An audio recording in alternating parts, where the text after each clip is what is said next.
Salve, salve, povo de Deus, graça e paz do Senhor Jesus. Estamos aí mais uma vez no nosso Amar Pod, o podcast da Igreja Amar. Seja bem-vindo ao nosso devocional de hoje, 26º dia da nossa série A Igreja, o Corpo de Cristo. Eu espero que você tenha sido abençoado aí com todos os nossos devocionais, se você tem acompanhado. E se você não tem acompanhado, eu te convido a estar aí ouvindo os nossos devocionais, porque nós estamos numa série e essa série tem sido uma bênção. Nós estamos complementando cada dia com um tema que é diferente, mas que se complementa no final de um todo. E hoje, no nosso 26º dia, nós vamos falar sobre a evangelização. Aqui com vocês, o pastor Denis Figueiredo, e nós vamos estar juntos aí para mais um momento de devocional na palavra de Deus. Amém? Bom, o texto que nós vamos falar aqui hoje, ele está em 1 Pedro capítulo 2, versículo 9, e diz assim a palavra de Deus: Vocês, porém, são geração eleita, sacerdócio real, nação santa, povo exclusivo de Deus, para anunciar as grandezas daquele que o chamou das trevas para a sua maravilhosa luz. Irmãos, hoje nós vamos falar, como eu disse, sobre a evangelização, sendo a evangelização uma das funções da igreja aqui na terra. A igreja está na terra para adorar o Senhor, para viver em comunhão, para buscar o crescimento espiritual, como a gente falou nesses últimos 3 dias, mas também ela não está aqui somente voltada para si mesmo, porque a adoração fala de alguma coisa interna.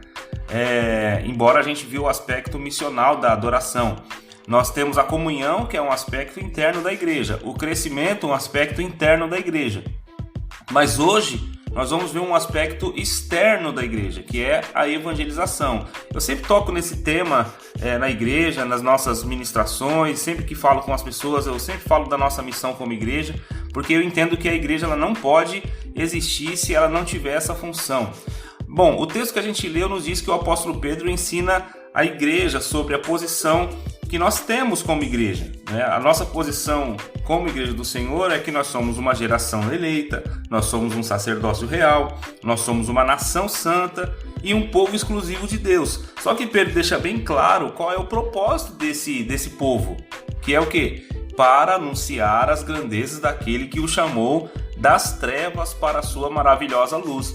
Bom, todo cristão tem o dever então de ser aquele que vai anunciar o poder de Deus, ser aquele que vai levar a mensagem do Evangelho. E isso quer dizer que evangelizar as pessoas e trazê-las para o reino de Deus é a nossa função.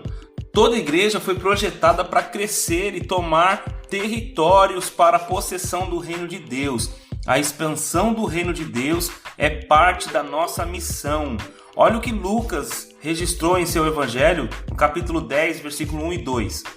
Depois disso, o Senhor designou outros 72 e os enviou 2 a 2 diante dele, a todas as cidades e lugares para onde ele estava prestes a ir. E lhes disse: A colheita é grande, mas os trabalhadores são poucos. Portanto, peçam ao Senhor da colheita que mande trabalhadores para a sua colheita. E aí a gente tem um outro texto que está em Marcos 16,15, que é muito conhecido, que diz o seguinte: Vão pelo mundo todo e preguem o evangelho a todas as pessoas. Bom, o primeiro texto que a gente leu de Lucas nos mostra o quê? Que há uma necessidade de orarmos para que Deus mande trabalhadores. Se Deus está falando para mandar trabalhadores, se Jesus está falando isso, é porque, embora a igreja seja tão grande, tenha tantas pessoas, nem todos se envolvem com a tarefa da colheita. E a grande questão da evangelização não é visualizarmos os números, mas é visualizarmos o cumprimento de uma missão que Jesus deu para a igreja. E aí a missão qual que é? Vão pelo mundo todo e pregam o evangelho a todas as pessoas, que a gente acabou de ler em Marcos. A ênfase aqui não está no ir, porque ir é uma parte da coisa, mas nós vamos ir por todo mundo fazendo o quê? Pregando. E aí vão por todo mundo e preguem. Essa é a ideia. Então pregar aqui no grego é uma palavra que é conhecida como querusso, né?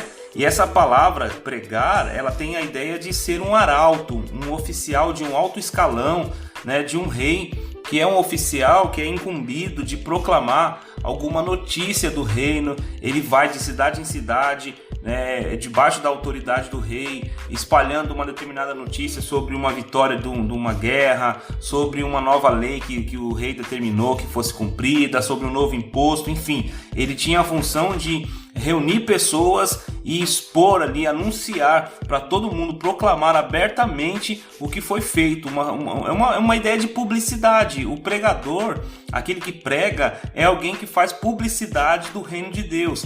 É alguém que propaga, é alguém que leva uma mensagem muito importante. Só que o texto não para aqui, né? Eles vão pelo mundo todo e preguem, mas preguem o quê? A gente vai falar o quê? A gente vai falar da gente? Nós vamos falar das pessoas? Nós vamos falar do quê?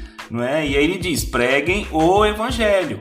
E aí a palavra aqui grega é evangelion, que significa o quê? Uma recompensa por boas novas ou boas notícias, as boas novas do reino de Deus que acontecerão em breve. E subsequentemente também de Jesus, o Messias, o fundador deste novo reino. Então, depois da morte de Cristo, esse termo incluiu também a pregação sobre Jesus. É interessante a gente pensar nisso, porque a nossa boa notícia é sobre algo que já aconteceu.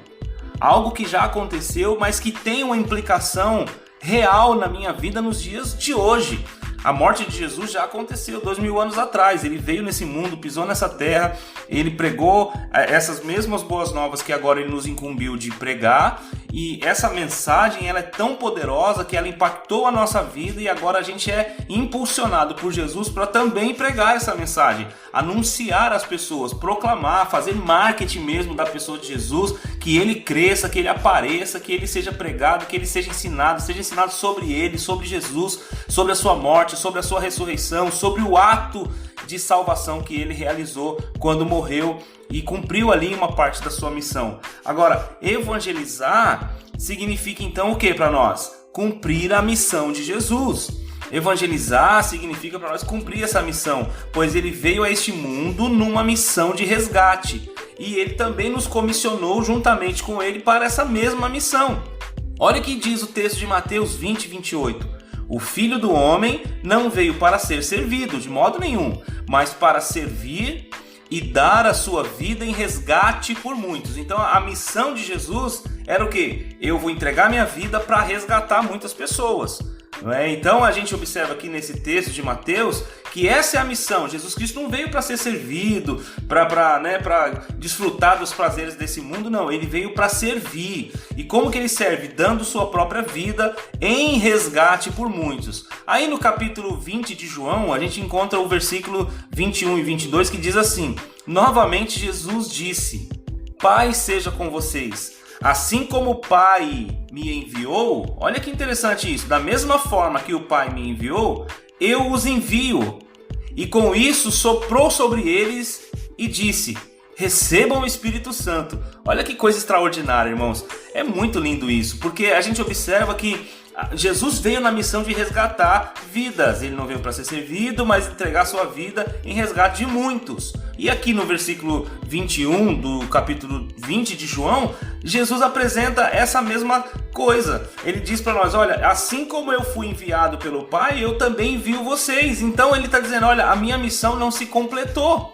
A minha missão não está completa, por quê? Porque ela vai se completar à medida que vocês forem. Ou seja, Jesus confiou à igreja a missão de ir ao mundo para continuar essa missão. Porque o que era mais importante ser feito, ele fez. Morreu na cruz pelos nossos pecados. Agora nós precisamos anunciar às pessoas esse fato. Precisamos sair pelos lugares, pelos povoados, aldeias, por todos os cantos, para anunciar que existe esperança para o homem pecador, porque ele estava condenado e ia para o inferno, mas Deus decidiu resgatá-lo por sua graça e seu amor. Irmãos, recentemente eu ouvi uma frase que ela me marcou muito, e eu até mencionei isso no domingo na pregação, que é o seguinte, o pastor Sidney Costa, ele diz o seguinte: Deus não tem uma missão para a igreja.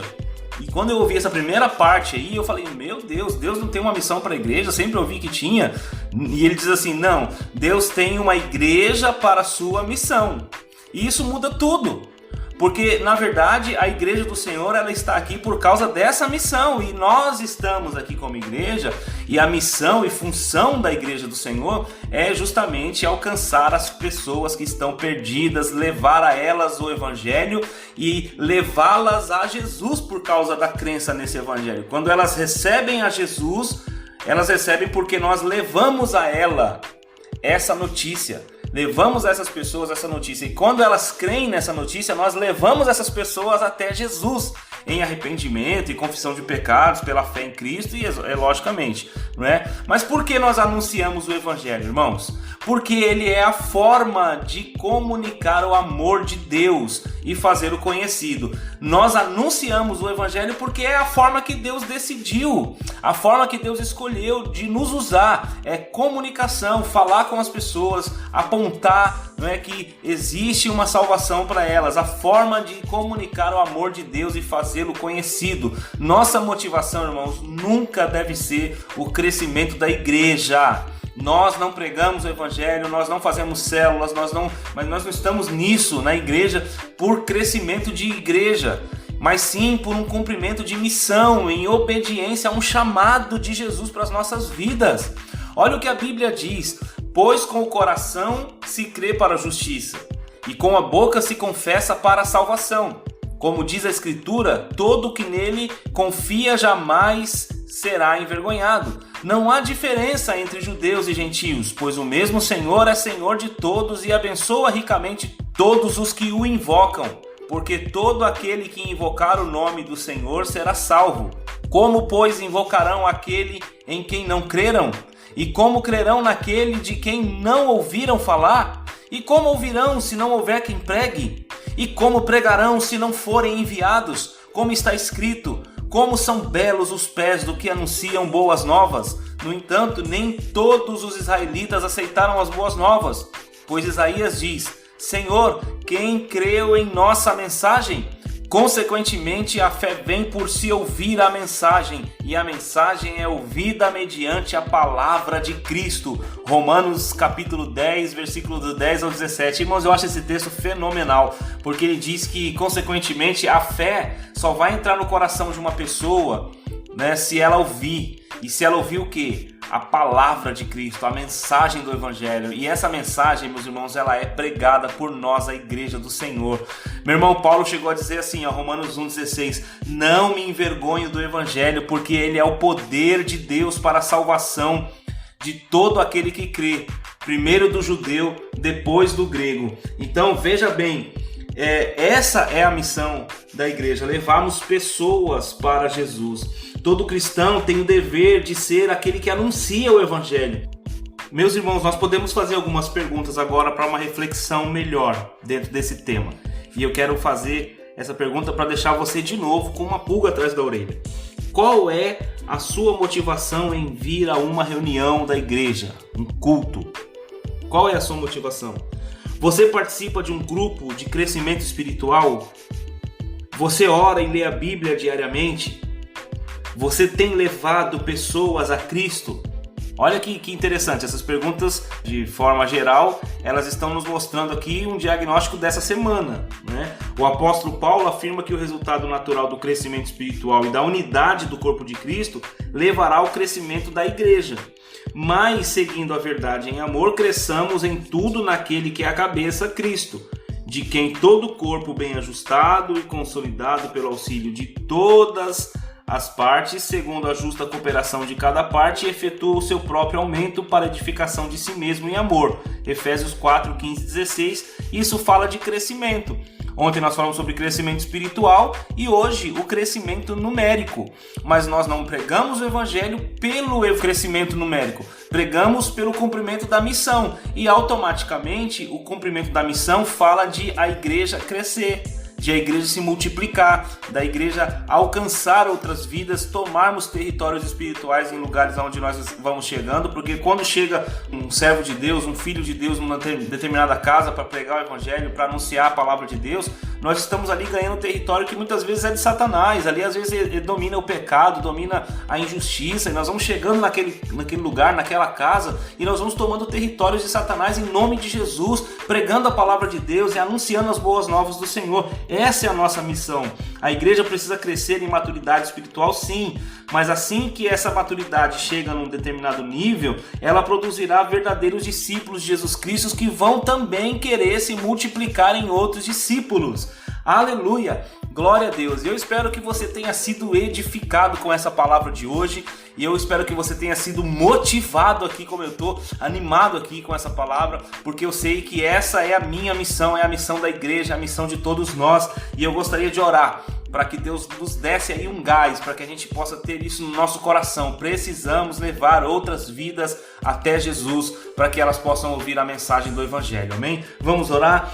Pai, em nome de Jesus, eu oro para que haja maturidade espiritual no meio das igrejas, para que cada cristão produza, Senhor, ó Deus, resultados na sua vida diária, com santidade, uma vida de temor ao Senhor, nessa espiritualidade, Pai. Eu oro para que haja uma grande colheita de almas para o Senhor no nosso país, em todo o mundo onde a igreja está sendo erguida, Senhor. Pai, nós estamos aqui para pregar a mensagem do Evangelho, Senhor, e nós queremos que cada uma das igrejas espalhadas pelo mundo, elas consigam alcançar esse objetivo de agregar as pessoas em torno de Cristo e levá-las ao conhecimento dessa mensagem tão poderosa e transformadora, Pai.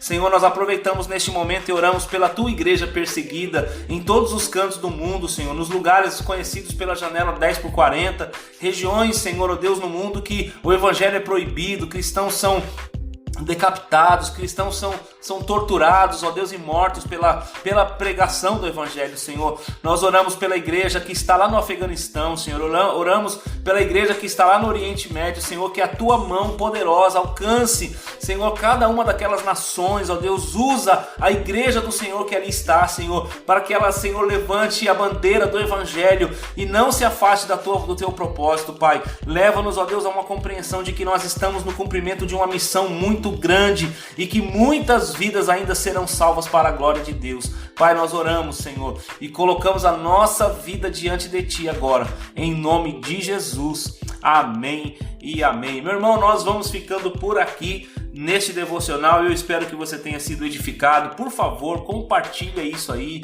né? Se você estiver pelo YouTube, se inscreve aí no nosso canal, dá um joinha, comenta alguma coisa aí, para que você possa criar para nós aí um sensor para a gente saber que isso está sendo relevante para você, para a gente até se motivar a fazer mais, e ajuda compartilhando também, compartilha com seus amigos aí nas redes sociais, tá bom? Um grande abraço, fique na paz do Senhor e fui!